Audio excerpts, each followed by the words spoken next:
Isaiah, just getting out there today and playing. I mean, I know it maybe sound like a simple question, but was it a relief to actually be out there playing when there was so much uncertainty?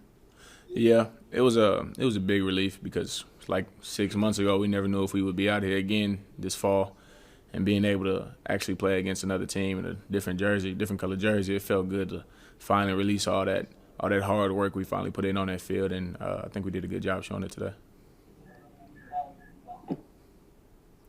We'll go Eric Bailey. Hey Isaiah, Lincoln mentioned how important it was to get that shutout. It's been, I think, 5 years since Oklahoma's had a shutout. What did it mean to you and the defense to get a zero? It was a statement game for us. We talked about it last night as a team. This is a statement game, season opener.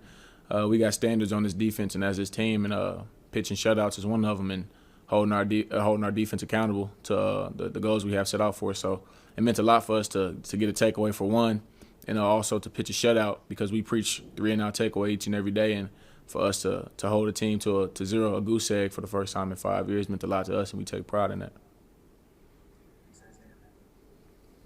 Jenny Carlson. Hey Isaiah, how are you? Doing good. How are you? Good. Hey, talk a little bit about inside the defense. Obviously, the zero is the big thing for you guys. But what else did you like about what you guys did defensively tonight? Got a couple sacks, and obviously the takeaway.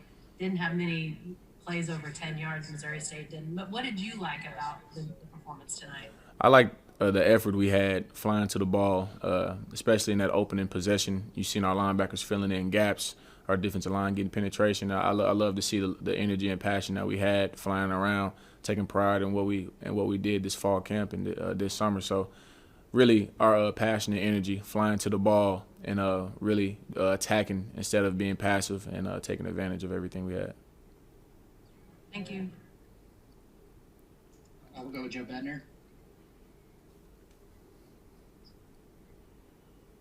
Before the game when you stood along the sideline for the moment of unity and just that moment right there, what was going through your mind? And then for the crowd to, I don't know, applaud or cheer, but just it seemed like a positive reaction to what you guys did. Could you talk about that moment?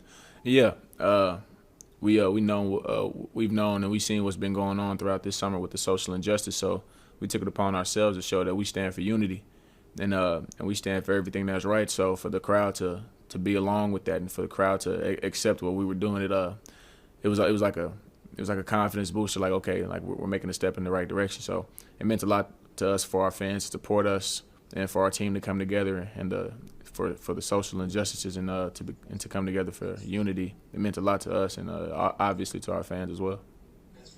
Do you know when that decision to do that type of thing came about?